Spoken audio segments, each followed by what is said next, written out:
इस वीडियो के अंदर ऐसे म्यूचुअल फंड स्कीम्स के बारे में बात करने वाले हैं जहां पे इन्वेस्टर्स ने सबसे ज्यादा भरोसा दिखाया है, सबसे ज्यादा पैसा इन्वेस्टर्स ने जिन स्कीम्स को दिया है।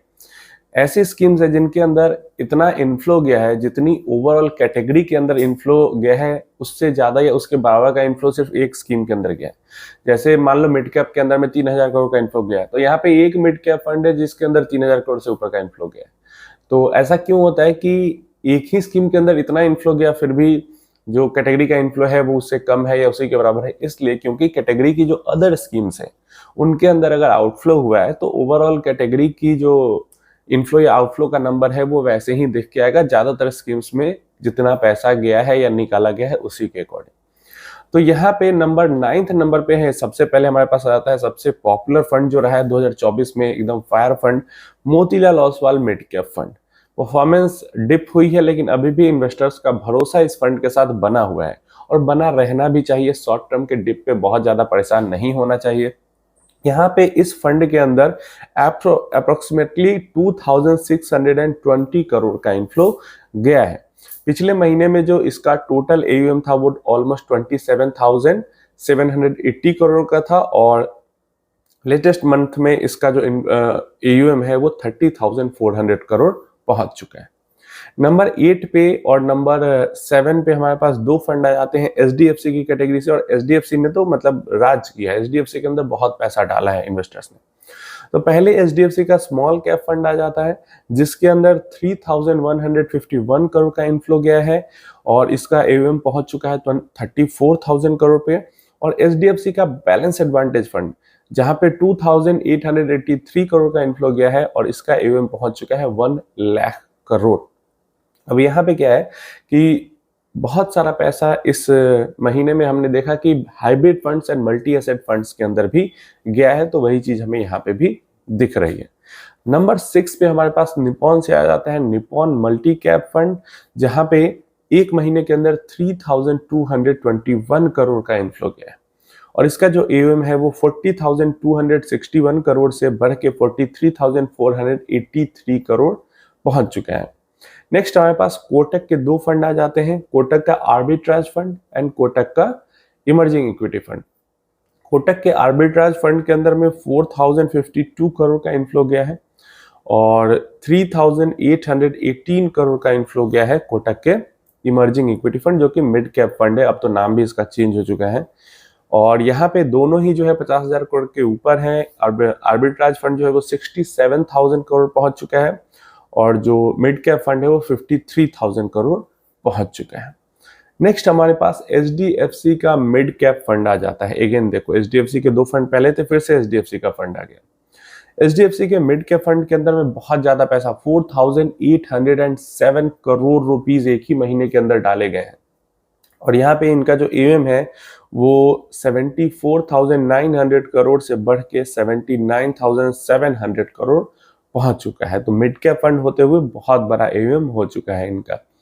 नेक्स्ट अगेन निपॉन का जाता है, निपॉन का पहले भी था, निपॉन का फिर से आ गया, Nippon India small cap fund, जो कि लार्जेस्ट स्मॉल कैप फंड भी है, अपनी कैटेगरी के अंदर सबसे बड़ी है और यहाँ पे 4,978 करोड़, लगभग 5,000 करोड़ रुपीस एक महीने में डाले गए हैं निपॉन स्मॉल कैप फंड के अंदर में इन्वेस्टर्स के द्वारा और 58,000 करोड़ से बढ़ के जो एयूएम है वो ऑलमोस्ट 63,000 करोड़ पहुंच चुका है।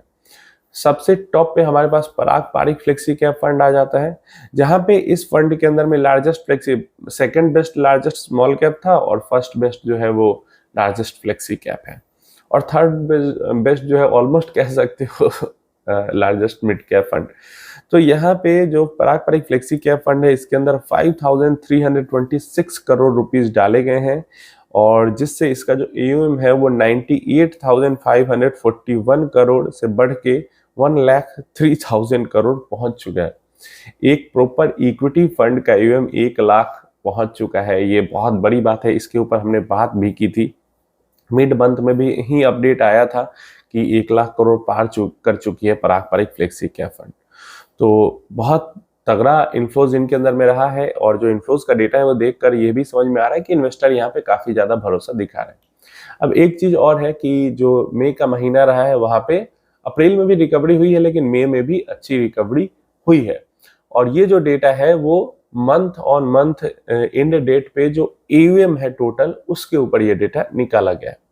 तो इसमें ये भी हो सकता है कि कुछ जो AUM टोटल पैसा इन्वेस्ट ही नहीं किया गया हो, कुछ जो है वो ग्रोथ जो AUM में हुई है, क्योंकि अब मार्केट बढ़ी है तो AUM बढ़ेगा ना, इन्वेस्टेड जो पैसा है वो तो बढ़ेगा। तो इस कारण से भी थोड़ा सा बढ़ के दिख रहा हो, लेकिन सबसे ज्यादा बढ़ने में मतलब AUM ग्रोथ जो सबसे ज्यादा है वो इन्हीं 9 फंड्स के अंदर हुई है। और इन सारे 9 फंड्स के अंदर मिनिमम 2500 से ज्यादा का AUM ग्रोथ हुआ है, चाहे पैसा डाल के AUM ग्रो हुआ हो या फिर रिकवरी में AUM ग्रो हुआ। कि क्या राय है इसके बारे में नीचे कमेंट बॉक्स में जरूर बताना है कि आपके पोर्टफोलियो में है इसमें से कोई फंड और आपको कैसा ग्रोथ मिला है पिछले महीने में, ये नीचे कमेंट बॉक्स में जरूर बताना। अब एक क्वेश्चन है जो मैं क्लियर कर देता हूं। तो अब देखो क्या होता है कि शॉर्ट टर्म की जो बायसनेस या रिसेंसी बायसनेस जो होती है वो इन्वेस्टर में बहुत ज्यादा होती है, और अभी प्रेजेंट टाइम में गोल्ड को लेकर यही बायसनेस है। अब पिछले 1-1.5 साल में जो इक्विटी का परफॉर्मेंस है वो उतना तगड़ा नहीं दिखता है हमें, और उसी सेम टाइम पीरियड में गोल्ड का परफॉर्मेंस है वो हमें तगड़ा दिखता है। जिस टाइम पीरियड में इक्विटी का परफॉर्मेंस बुरा है उस टाइम पीरियड में गोल्ड का परफॉर्मेंस अच्छा है। तो एक तो क्योंकि इक्विटी का बुरा है और गोल्ड का अच्छा है, तो जो गैप है दोनों के बीच में वो शॉर्ट टर्म में हमें बहुत ज्यादा देखने को मिलता है। या शॉर्ट टर्म से थोड़ा सा लंबा भी 3-5 साल भी देखते हैं तो क्योंकि ये नीचे की तरफ गिरी हुई है वो ऊपर की तरफ चढ़ी हुई है, इस कारण से जो गैप है वो बड़ा देखने को मिल जाता है हमें। अभी देखो थोड़े ही टाइम में इसके ऑपोजिट सिनेरियो बनेगा, जब गोल्ड थोड़े टाइम के लिए कंसोलिडेट करेगा, गिरेगा। अब गोल्ड लंबे समय तक के लिए गिरा हुआ नहीं रहेगा, ये तो प्रीशियस मेटल है, लिमिटेड सप्लाई है, तो ज्यादा टाइम के लिए तो गिर नहीं सकता, लेकिन थोड़े टाइम के लिए जब गिरेगा और इक्विटी का जब वापस बुल रन आएगा तो उस टाइम पे फील होगा कि इक्विटी बेहतर है। और ये रिसेंसी बायसनेस होती है, इसको लेकर परेशान होने की जरूरत नहीं है, बस इससे बच के रहने की जरूरत है। हमेशा ही जब इन्वेस्टमेंट करते हैं ना तो ऐसे एसेट क्लास को चुनना चाहिए, ऐसे एसेट क्लास को चुनना चाहिए अगर बहुत ज्यादा पैसा है तो। नहीं पैसा है, कम पैसा है, तब तो जो ग्रोथ एसेट क्लास है बस उसको चुनो और उसके अंदर लंबे समय तक इन्वेस्टेड रहो, पैसा को ग्रो करो। लेकिन बहुत ज्यादा पैसा है फिर भी हमेशा ऐसे एसेट क्लास को चुनना चाहिए जिसका पिछले 1-1.5 साल का रिटर्न खराब रहा हो। अगर बहुत पैसा है तो, अगर गोल्ड का 1-1.5 साल में खराब रहा है तो इन्वेस्ट कर सकते हैं, क्योंकि 1-1.5 साल खराब रहा है तो आगे अच्छा करेगा। इक्विटी अच्छा करेगा और पीछे 1-1.5 साल खराब रहा है, 2 साल खराब रहा है। रियल एस्टेट 2-3 साल 4 साल से नहीं चल रहा है तो आगे चलेगा। तो इस तरीके अब नॉर्मल जो रिटेल इन्वेस्टर क्या होते हैं वो हमेशा यही करते हैं कि जो पिछले 1 साल में अच्छा रिटर्न दे देती है उसके पीछे भागने लगते हैं। अब 1 साल बाद उसके स्लो डाउन होने का फेज होता है, लेकिन इन्वेस्टर स्लो डाउन में घुस जाते हैं, तो ये बहुत गलत करते हैं। तो रिसेंसी बायसनेस से बच के रहें।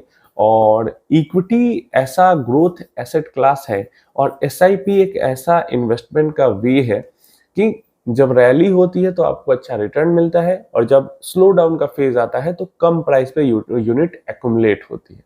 तो इसलिए अगर बहुत पैसा है तो अलग इधर उधर घूमने की कोशिश करें, इधर उधर भागने, अलग अलग एसेट क्लास खरीदने की कोशिश करें। लेकिन पैसा नहीं और पैसा ग्रो करने की ही कोशिश कर रहे हैं तो बहुत ज्यादा गोल्ड वगैरह की तरफ भागने की जरूरत नहीं है। इक्विटी के अंदर शांति से इन्वेस्टेड रहेंगे तो अच्छा पैसा बन जाएगा।